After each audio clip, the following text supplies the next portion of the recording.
One.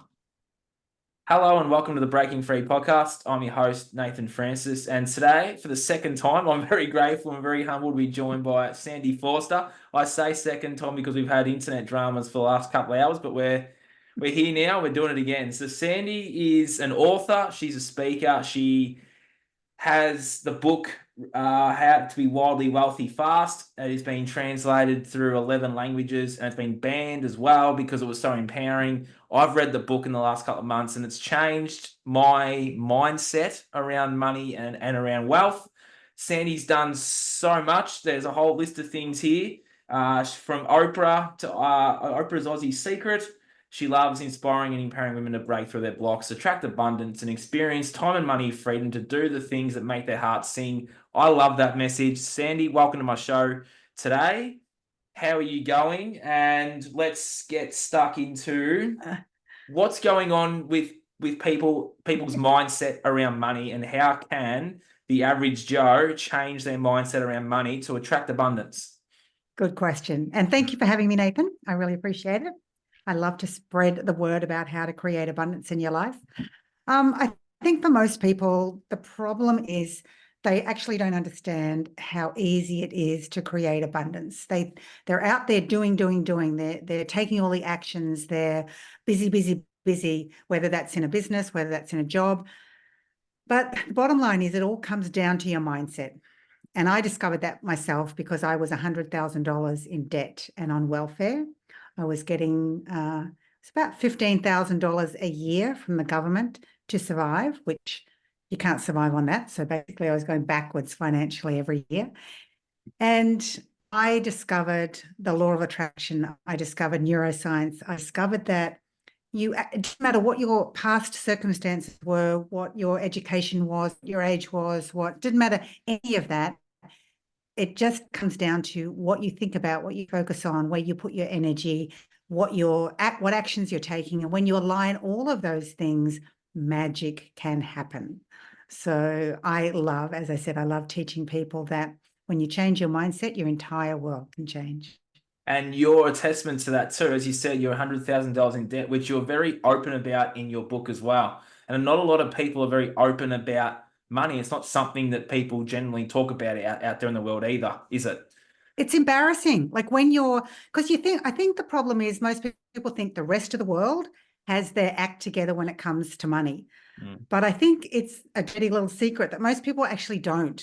They look fantastic on the outside, but a lot of people are really struggling behind the scenes. They're trying to pay their mortgage. They're trying to keep up with the car payments. They're trying to, go on their holidays. They're trying to look like everything's great. And so it really is for me, I think it's a combination of, yes, mindset, but then it's also a combination of taking those practical steps and those practical actions to make sure that how you're managing your money is in alignment with what you can actually afford at the time. It's all very nice to think big and dream grand. And, when I was $100,000 in debt and on welfare, all I could think about was being a millionaire. Like that was my number one goal because I knew millionaires didn't have to clean their own houses.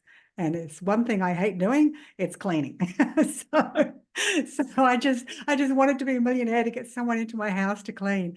And so for me, I knew that I felt like I'd been born into the wrong life.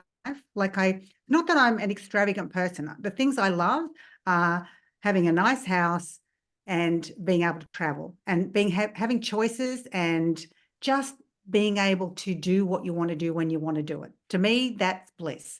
And so, and there's nothing wrong with wanting cars and jewelry and birds and I don't know, whatever else people buy. Nothing wrong with that. Everyone has their own dream of what it means to be wealthy. But for me, it's about experiences and it's about just living a really lovely life. And so when I was $100,000 in debt and on welfare, I just felt like what I thought I'd been thrown into the wrong life. It was like, universe, fix this up. Once I discovered there was a thing as the universe and that I had the ability to kind of change things within the universe. And that's when things got exciting. That's when I realized that through my actions, through my thoughts, through my feelings, I had the ability to put in an order to the universe, that I had the ability to shift things in the quantum field. And when you start to do that, that's when magic can happen. And for someone that's just watching this, because I do a lot of work around, or listening to, I do a lot of work on the subconscious as well with people. That's sort of what I base my coaching around. So they're unconscious thoughts and unconscious feelings, aren't they? It's all unconscious going on outside of Exactly. our own conscious awareness. Yeah, It's behind the scenes, but that is the thing that is running our life. We correct. think our conscious thinking mind is, that's where everything happens. No, it's what's happening behind the scenes that is either allowing us to create the success that we want, or it's stopping us. It's sabotaging us. It's like messing everything up. And the great thing is we have the ability to change the wiring in our brain. We have the ability to change how we think consciously, which can also, we have the ability to change how we think subconsciously. And that's when everything starts to change on the outside. Yeah, and so what did you do? So when you're $100,000 in debt and you're just full of fear, you're full of worry, you're full of stress, like all of that puts out a signal to the universe of, well, we're going to give you more of that. So how were Yeah, you able to flip that script and change those, like that's a deep fear, deep worry, and a lot of stress. So how did we able to it change your is. thoughts and habits around that? So yeah, you're right. $100,000 in debt and on welfare. So $15,000 a year, and then you've got to live on that. There's no way that you could actually pay back that $100,000. So to No. me, there was a lot of stress, a lot of shame, because none of my friends knew I was $100,000 in debt. No. And I don't even know that they knew I was actually on welfare.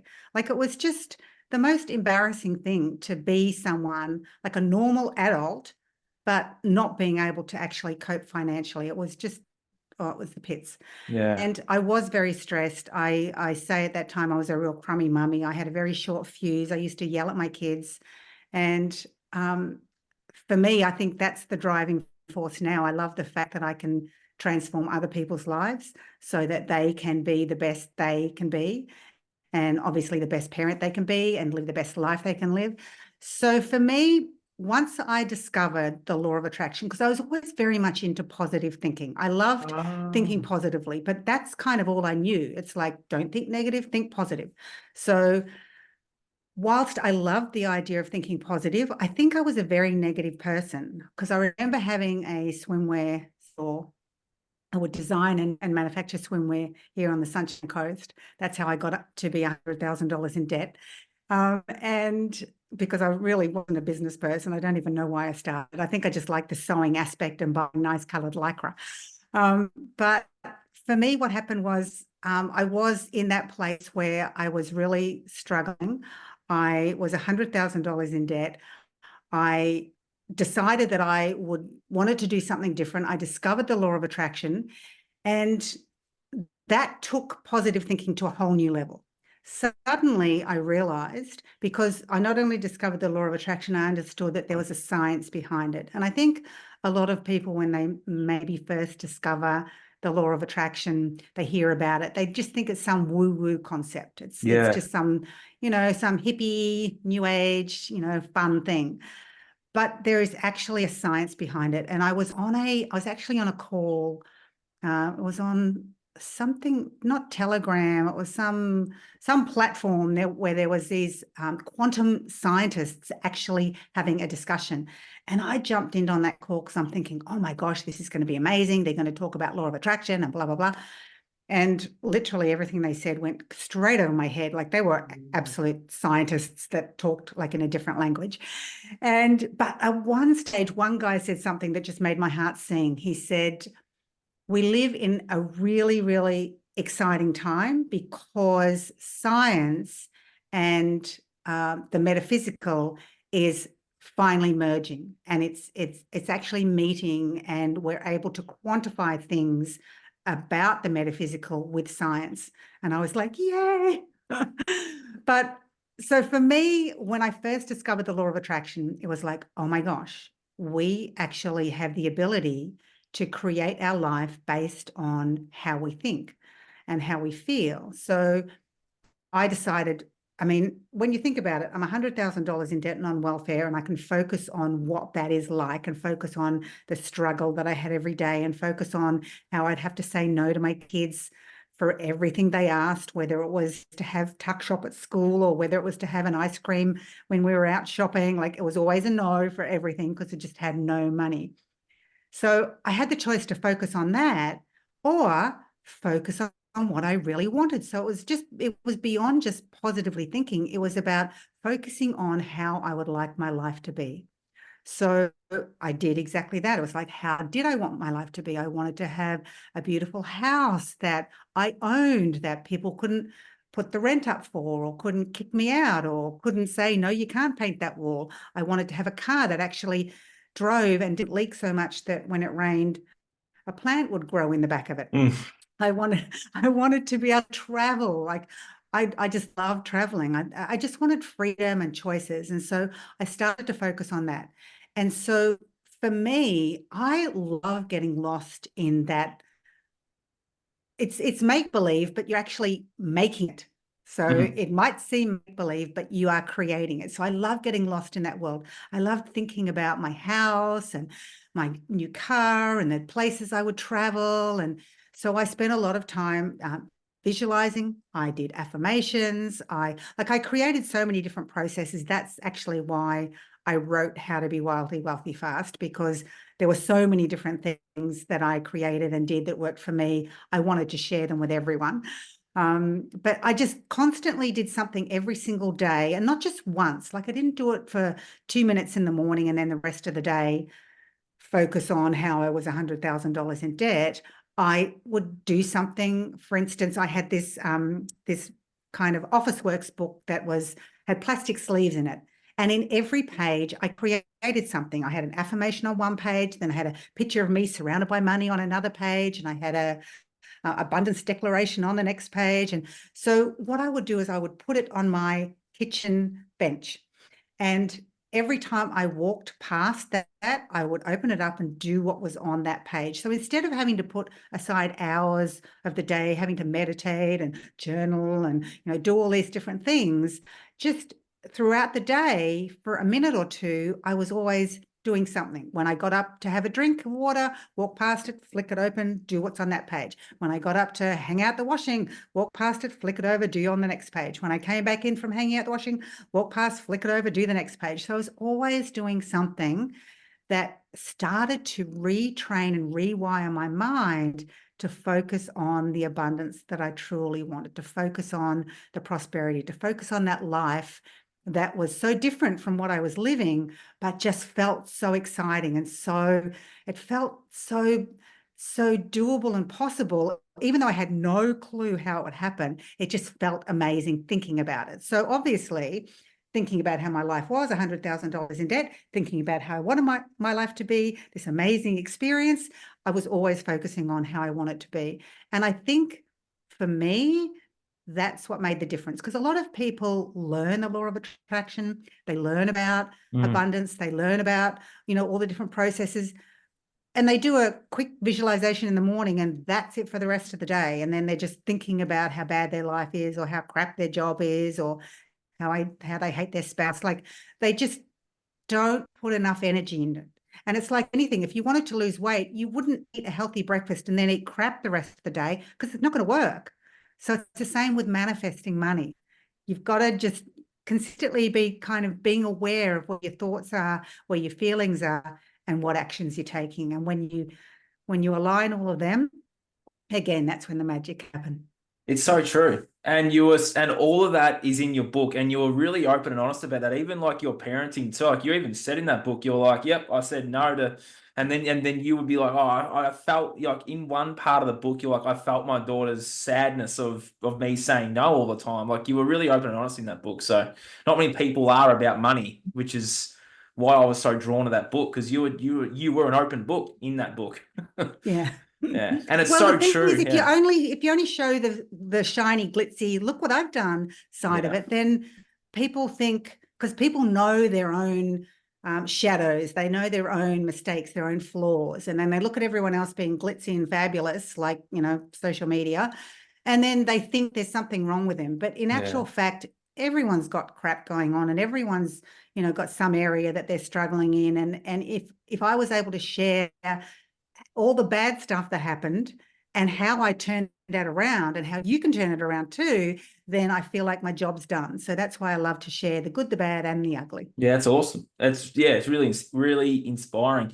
I was also going to ask you another question too. So if you always love the thought, like what were you sort of watching, or back then probably not watching, but maybe what were you sort of consuming around that and learning about the law of attraction? Was it like a mentor, or was there someone there, or was it even just, I don't know what you did in the early 90s, but watch videotapes of something? Like, what was it that you were what were you using to learn about this stuff, is what I'm sort of asking you. Honestly, back in the 90s, it was books only. Like Yeah. really, that was all it was. And then occasionally it was a tape.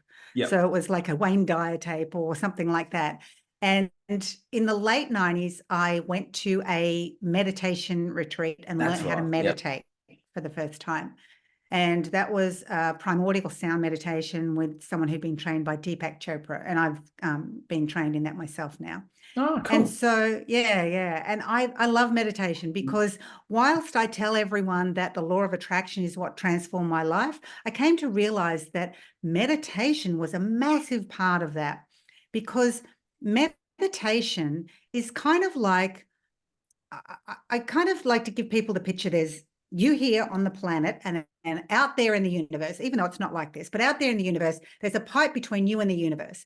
And the universe is trying to, you have a thought, an idea, something you want to manifest. The universe is trying to give you a signal, a sign, trying to help you to move toward what it is you want, tell you what to do, where to go.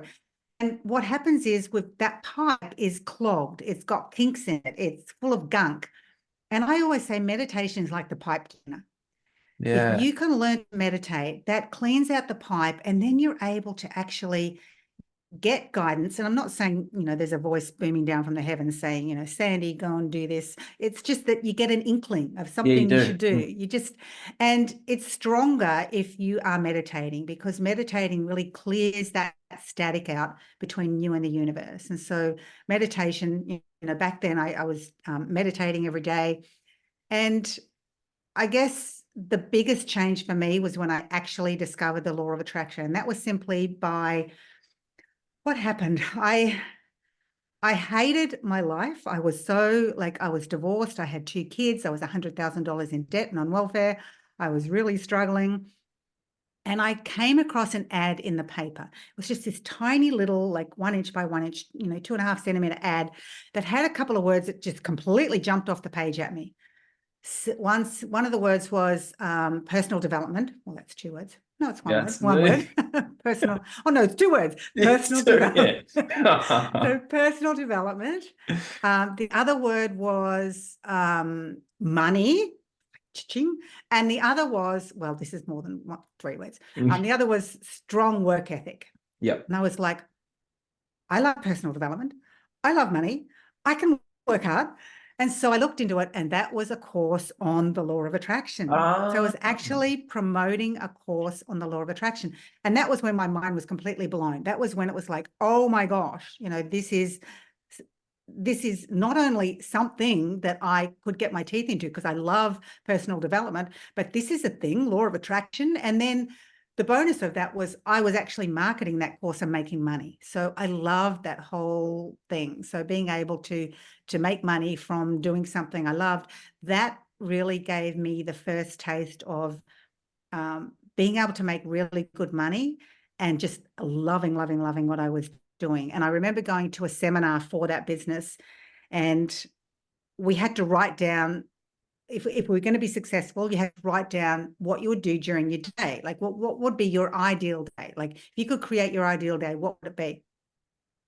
And I went back to my room that night and I wrote down, I get up in the morning and I would meditate. I would do some yoga. I would go for a run down the beach. I would probably have a swim, come back, eat something healthy, take the kids to school. Then I'd talk to people about personal development. I'd listen to some audios. And I realized in that moment, as I was writing down this ideal day, I actually burst out crying, because I realized that I'd actually written that exact same thing down earlier. I don't know how long. It might have been 6 months. It might have been a year, but I'd written it down earlier. And I'd said to my friend, oh, if I was living this ideal life, I'd never be making any money. Like there's no time to actually work. And yet here I was living the ideal day, but making the best money I'd ever made. So, Wow. it's magic. I always say there's magic between the pen and the mind. You've got to write things down. Don't just think about it, write it down, because that's where the magic can happen. Yeah, that's something I've gotten better at doing as well, is writing that stuff down. Like since I started my journey and all this stuff about 3 years ago. So yeah, writing stuff down is really, really big for me as well. So that was really, really awesome advice. I was going to switch gears and ask you another question. From the coaching I do, so I help people overcome their self-sabotage, physical, mental, emotional, spiritual, all of them in sort of a coaching session, which is what I do, which people, my listeners and followers will know. And I find that a lot of people are afraid of success, and that is afraid of having money. So that's an unconscious belief too. Could be due to childhood factors, all sorts of factors in that. What is your experience with that? And do you have, or do you think or feel that people are afraid of having heaps of money because they're of a poverty mindset, which sounds harsh, but it's true. It's totally true, because I was living that myself. Because what happens is our brain is wired for survival. That's it. Survival. That's the only thing. So when we've lived a certain way all our life and then we think we want something different, the reason it often doesn't happen, it's not because we're running around thinking, I don't really want that. It's that our survival mechanism is saying, hang on a minute, this is something new. It's something different. Different could actually mean death. Different could mean that this is trouble. And that all goes back to like caveman days when, you ate a different plant, you could die. You saw a tribe that was different to yours, you could die. You could, an animal that you hadn't seen before and didn't know what would happen, you could die. Like it's all, and we're wired that way. So even though we want more, we want abundance. Like for me, I wanted to be a millionaire.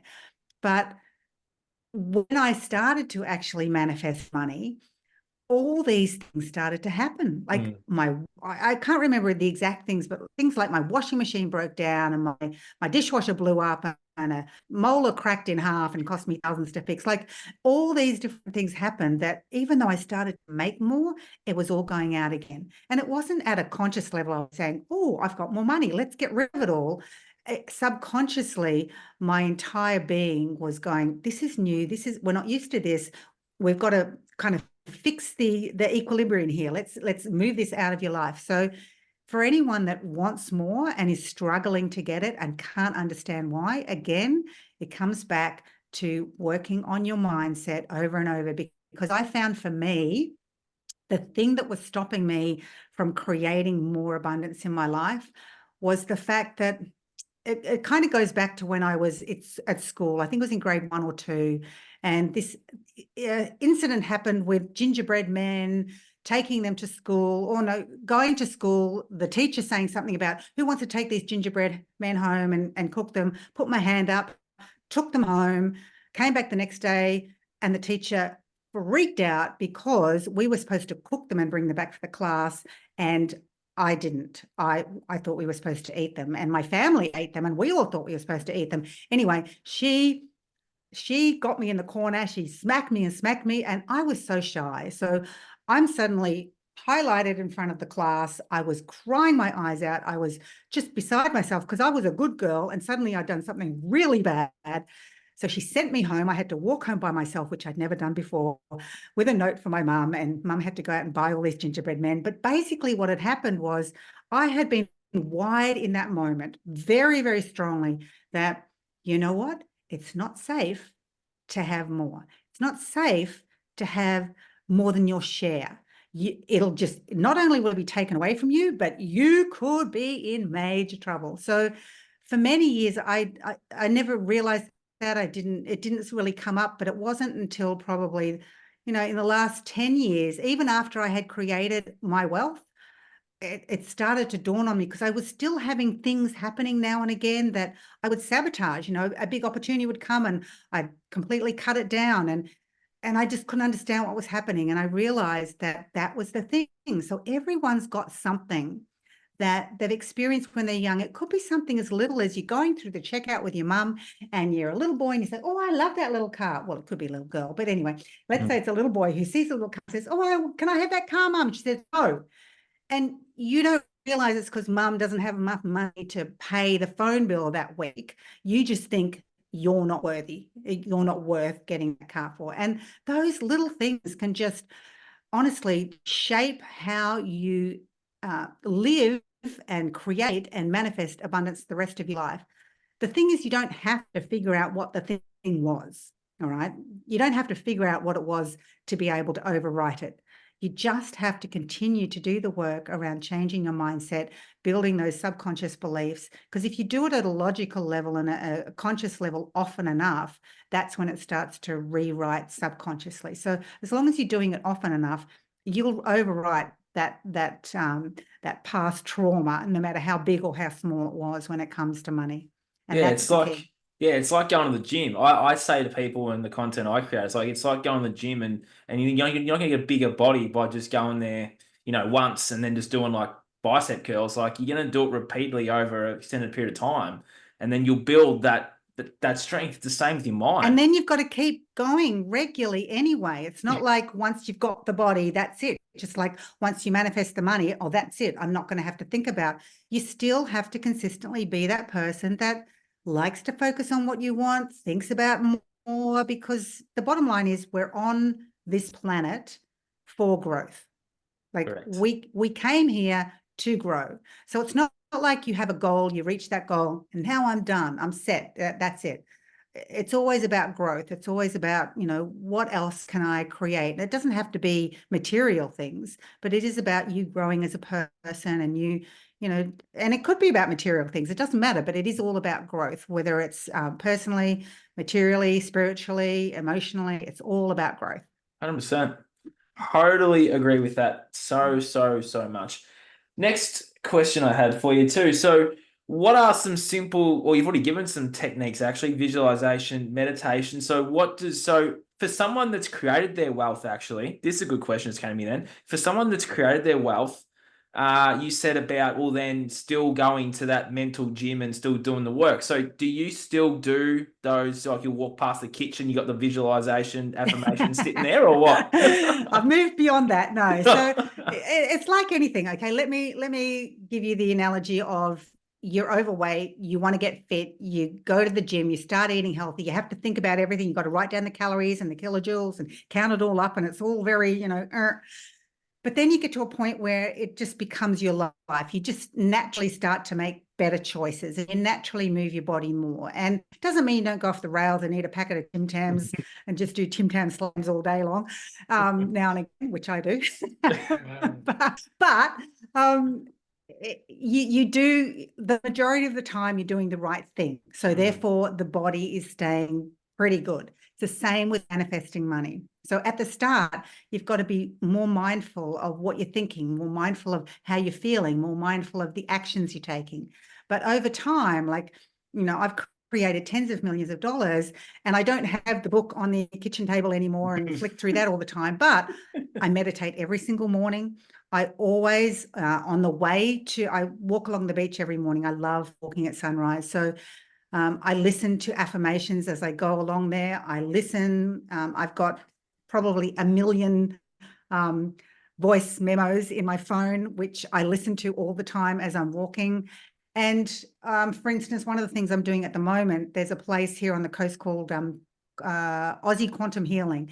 And it's this amazing technology that is just blowing my mind. But anyway, I've booked in to do a whole month of it.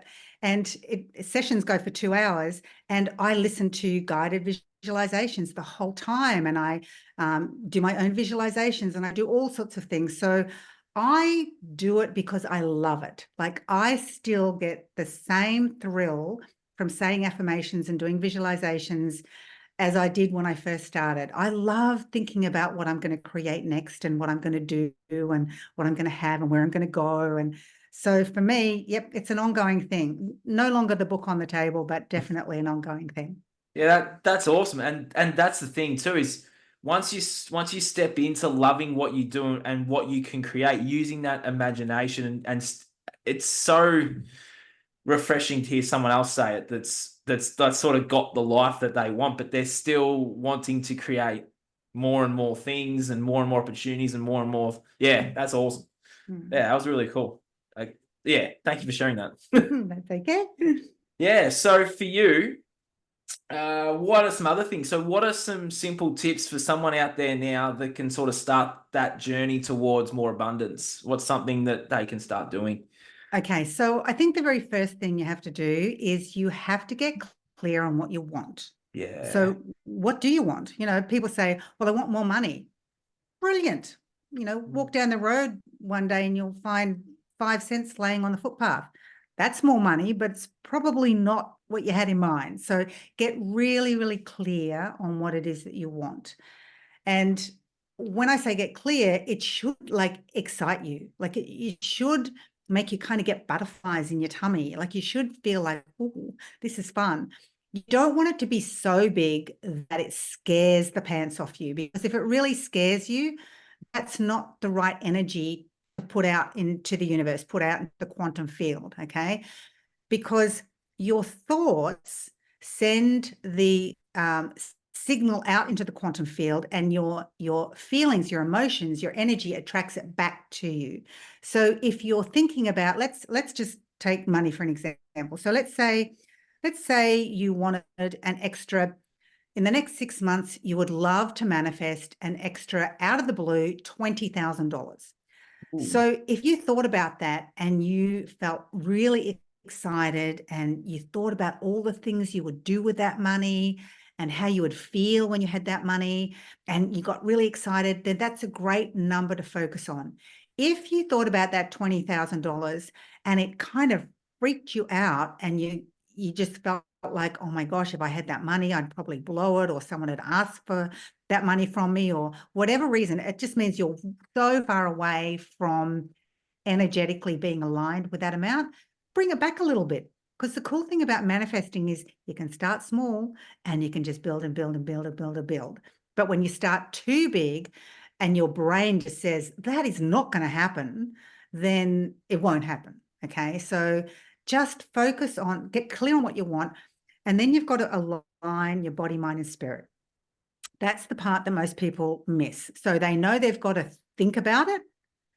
And so they do, they think about it all the time, the thing that they're going to have, the thing they're going to manifest, the thing they're going to create in their life. And they often feel it as well. So they understand they've got to feel that this thing is already in their life. They've got to feel the gratitude, the joy, the happiness, the love, whatever it is around having that, you know, dream, that desire, that goal, having manifested. But the thing most people miss is the last piece, which is action. Yeah. So I love what Wallace Waddle said in the book, The Science of Getting Rich. He said, by thought, the thing you desire is brought to you, but by action, you receive it.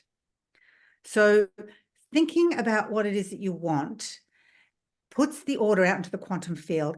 Feeling brings it back to you, but by taking action, it moves from the metaphysical into the physical. It moves from the unseen into the seen.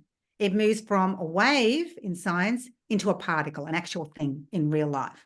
So you've got to align body, mind, and spirit. You've got to align your thoughts, your feelings, and your actions. So it's not about sitting on the couch at home, thinking about what you want, feeling if it's real, and then just watching Netflix all night, right? You've got to actually take action.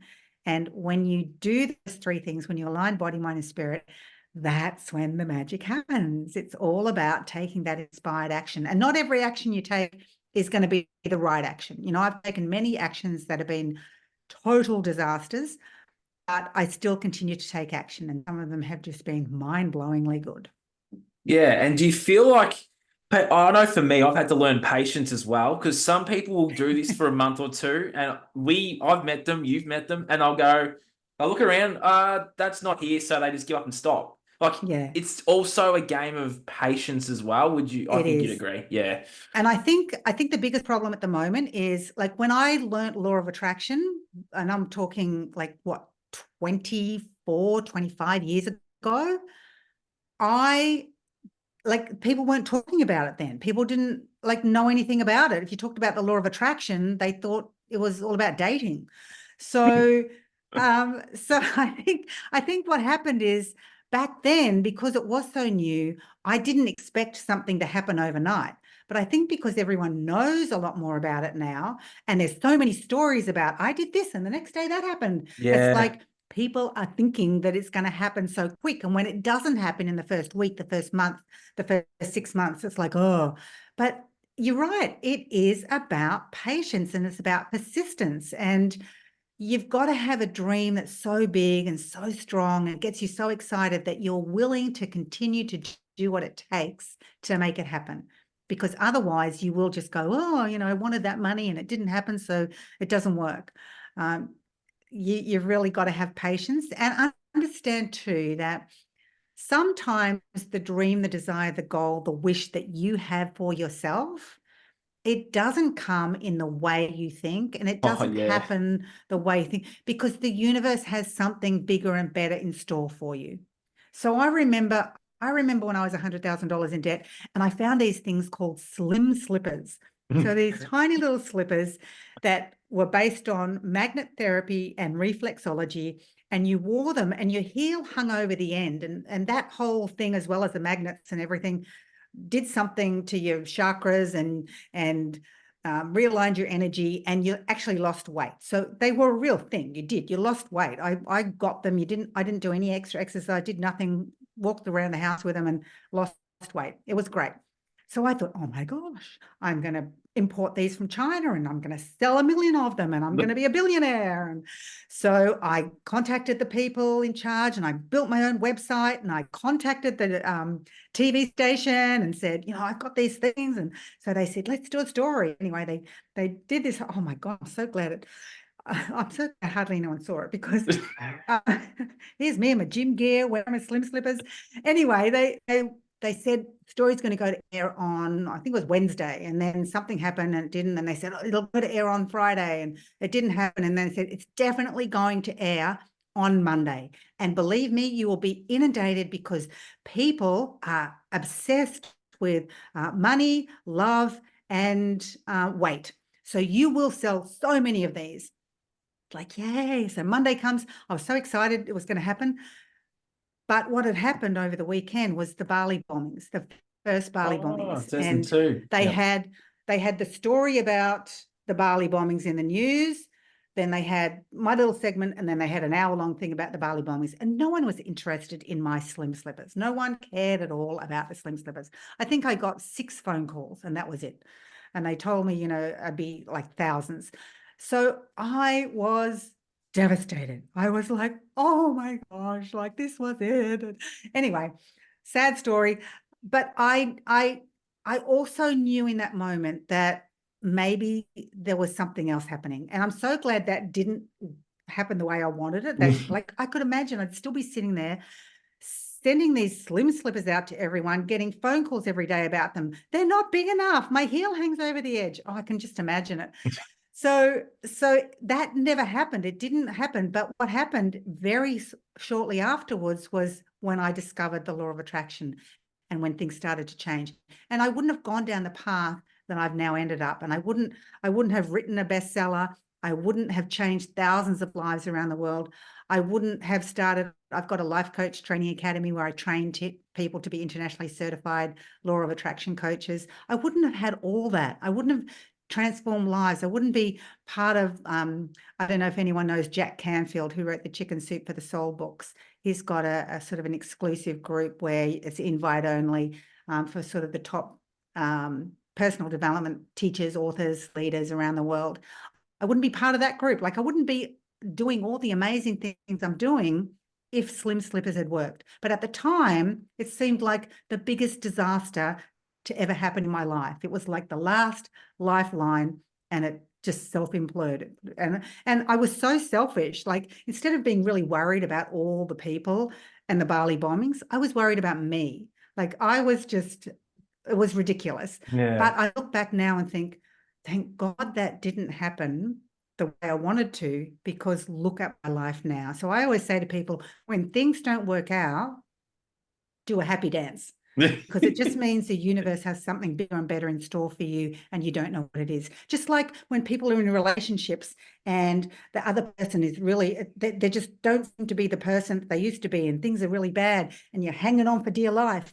It's like, no, the universe is making that person be that way because someone bigger and better is there waiting for you. But while you're hanging on for dear life, you can't even see this new person. So the universe is behind everything. The universe wants more for us than we ever want for ourselves. So we've just got to learn to go with the flow, appreciate our life, appreciate when things go bad, do the happy dance, move on, because life is always about growth, including financial growth. 100%. And that's really awesome advice and a really awesome story too. I actually wanted to see that I actually wanted to see the original interview. I wonder if you've got that on YouTube or something somewhere. Oh God, I hope not. Because they had the before, the before and the after, I think. That's a really awesome message too, Sandy, because a lot of people say that they've got that thing coming in, or they have something going on, and they'll say, "Oh, why is the universe doing this to me?" And they'll be all negative about it. And then people will say, "Well, things aren't happening. Things are always happening, whether you're aware of them or not. Things are always happening, and then something better is on the other side of whatever it is. It's just a matter of resetting that focus and resetting that Yeah, mindset." and the problem, I'm glad you brought that up because the problem with most people is there are always things happening behind the scenes, and it may not be happening in the way you think, or it may not be appearing in the timeline that you think.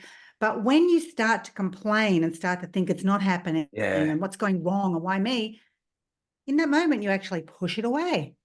It's like if instead you go, okay, it's time to do my happy dance, get excited. Maybe it's going to be even bigger and better than I thought, or something else is going to happen. Then you allow whatever was coming to come in an even bigger and better way. So it is really about your mindset and how you're thinking and how you react to things on a day-to-day basis. And meditation is going to help you to handle all of that so much better. Meditation is going to, it just smooths off the edges of the roughness of life. So yeah, meditation is really magical. I agree. And a lot of people out there will say that I can't meditate. Do you hear people say that? Because I hear people say that. I have days where I feel like I have just closed my eyes for 20 minutes and thought about what I'm going to do for the day. It's like meditation, the aim is kind of to, yes, quiet the mind, but I also think the aim of meditation is focus. Yes. So it's focusing on as little as possible. So when a thought comes in, instead of thinking about the thought and then thinking about how you're thinking about the thought and then thinking how, oh my gosh, I'm thinking about this thinking, it's like, no, just let it all go and just focus on just being present. And whether you've got your eyes open and you're focusing on a candle or something, or whether you've got your eyes closed and you're focusing on a mantra, which is what I like to do, or whether you've just got your eyes closed and you're not focusing on anything and you're just letting thoughts come in and then flow out. But meditation, it's like exercise. Sometimes you'll have good days, sometimes you'll have really crappy days. So, sometimes you'll feel like you've really got into that beautiful sweet spot of meditation, and sometimes you feel like you've done nothing but think about the shopping list for the day. So yeah.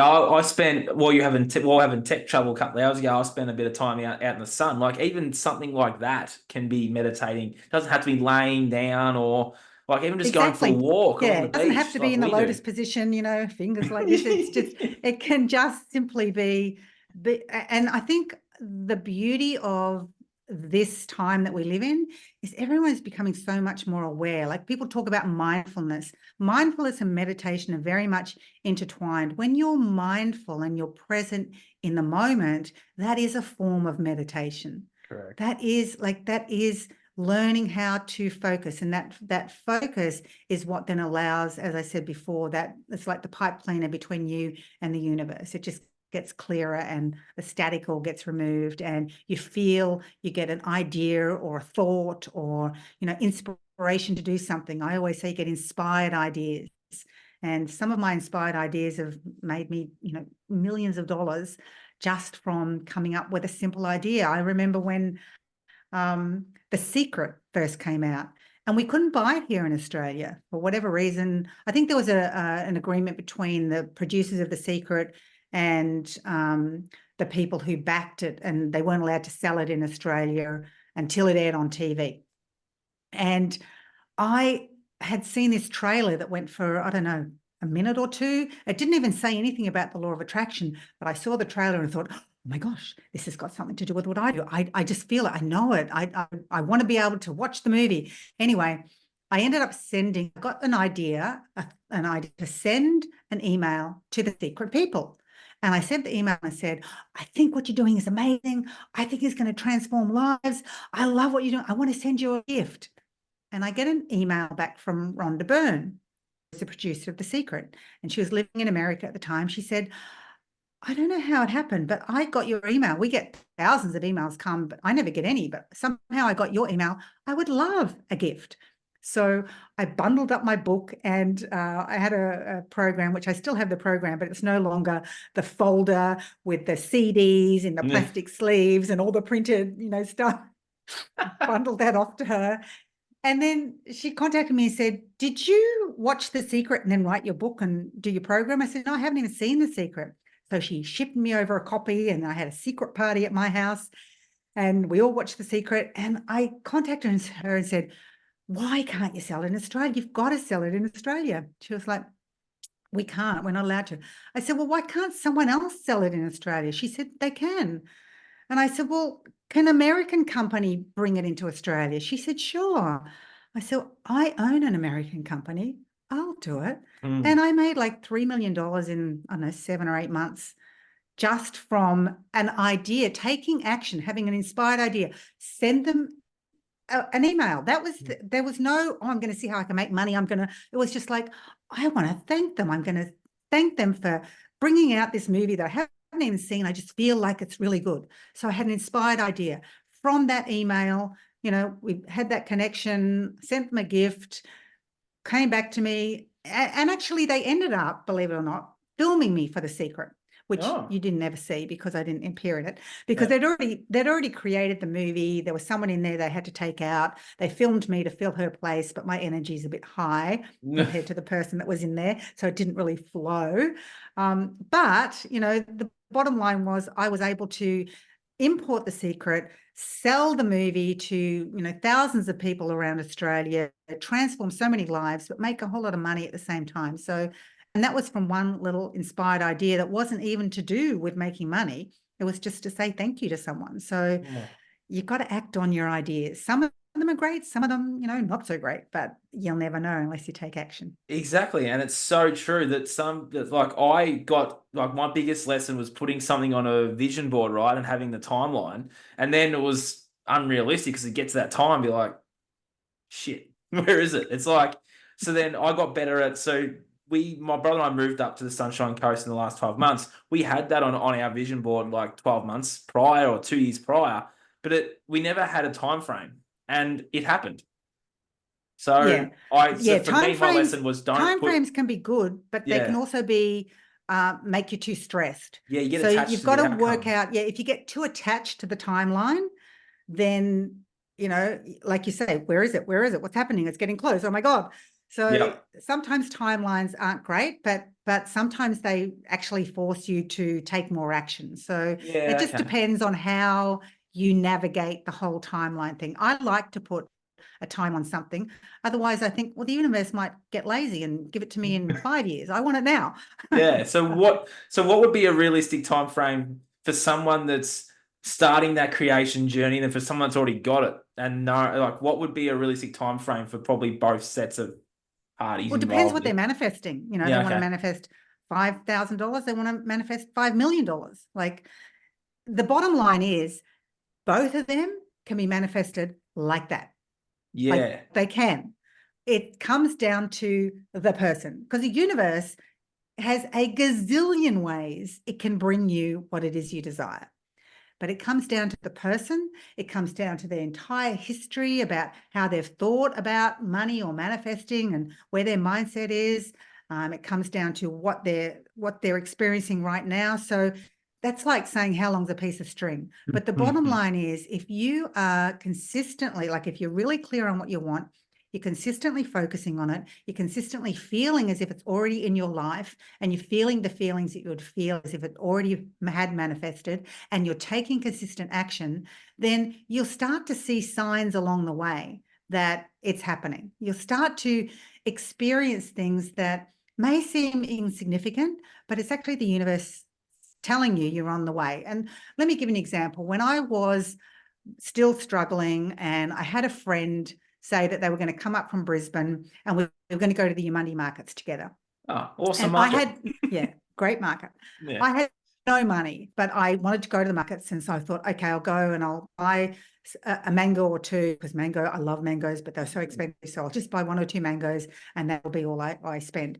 So we go to the markets, and we're standing there at the mango stall, and I look down and there's $20 sitting on top of the mangoes. And I look to my left, look to my right, look at everyone's standing there. They can see what I can see, but no one is actually seeing it. Like, I'm the only one that can see it.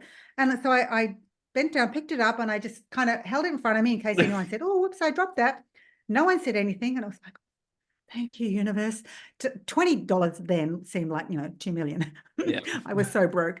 Yeah. But I loved the fact that I was able to manifest that money. And it just made me feel like the universe is on my side. The universe is going to bring me more. I'm doing the right thing. I'm consistently focusing on what I want.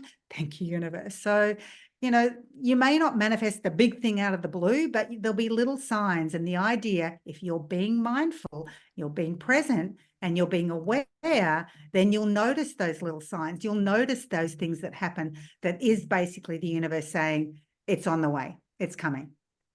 Yeah, that's powerful. And I like your story you put in the book too about getting that seat upgrade, because when I flew down to Victoria for my birthday a month ago, I just finished your book and the same thing happened to me. And I did a year. I went, thank you, universe. I know. I wanted to tell you that's what you got to do. That's what you got to do. Yeah. Because too often to people aren't grateful as they go through their day. Like, one of the things I love to talk about is gratitude. And if you actually spent more time being grateful for what you have, what you're experiencing now, and even come from the place of imagine someone living in a third world country where they literally have nothing. If they were to be transported into your life and they could experience your life as you live it now, they would be living so far beyond their wildest dreams. Yeah, correct. And too many people go through their day just taking everything for granted. I always say, every now and again, do a gratitude marathon. So, you open your eyes in the morning, you're grateful that you've got this beautiful bed that you get to sleep in. You've got a pillow, you've got blankets, you're nice and warm, you've got a roof over your head. You get out of bed, you've got carpet on the floor, you've actually got walls around you. Like, just go throughout the day just being grateful for everything, because most people, there are so many billions of people that do not get to experience what we do. And anyone that's listening to this, you've got internet, you've got a computer, you're a million miles ahead of so many other people. You need to start to be grateful for it, because the more you're grateful, the more you will attract things into your life to be grateful for, because gratitude is a very high energy. Yes, and it's a very attractive energy. And so when you spend time being grateful, you will have more to be grateful for. That's a very awesome way to finish the podcast. I couldn't even ask you for a better way to finish it. Sandy, thank you so much for all that you shared today. Was there anything else you would like to share before we wrap things up? Maybe where people can find you and some stuff you want to coming that'd up? be great. Yeah. Sure. So you could go to wildlywealthy.com. That's my website. You can find out about what I do and how I support people. Or you could listen to my Wildly Wealthy Women podcast, where I love to talk all things money, manifesting, and mindset. And I have actually been on a break for more than a year, and I'm about to start the podcast again next week. So Cool. I'm excited. Awesome. So this is coming at a good time. Then you might get some new, fresh listeners from my. Absolutely. Oh, awesome. Yeah. And also, is your book there too? Can they find your book on there look, too? I've actually got a book here. Oh, perfect. I don't know if it'll turn up back to front. Is it back to front? Mine looks different to that. Mine's the white cover. See, mine is the most recent cover. Actually, listen to it on Audible. It's great on Audible. I'm obsessed with Audible. I love listening to books, and then I buy the book, and then I highlight in the book, and I listen to the Audible as well. So I'm right into. I buy so many books. I think I should Has get that book, shares in Amazon. have you rewritten that book? That is the updated version. The Yeah, updated so it is version, yeah. updated. So if you listen on Audible, you'll hear all the newer Okay, because stuff I I've got got in there. the white cover. So which which version was that? That was, well, from when it was first written up till probably 3 years ago. Oh, that's not too bad. Yep. Yeah, not too bad. Yeah, cool. All right. Well, thank you so much, Sandy. That was an awesome podcast. I hope my listeners got a lot out of it. I hope people that have followed you got a lot out of it too. And we'll have to connect again, considering you're on the sunny coast. So that was Yeah, awesome, Sandy. absolutely. Thank you so much for all you've Thank you shared so much for today. having me. No worries. And this has been the Breaking Free podcast, everyone. I'll see you guys again real soon with some more awesome guests. So thank you very much. Sandy and I are over and out. Cheers.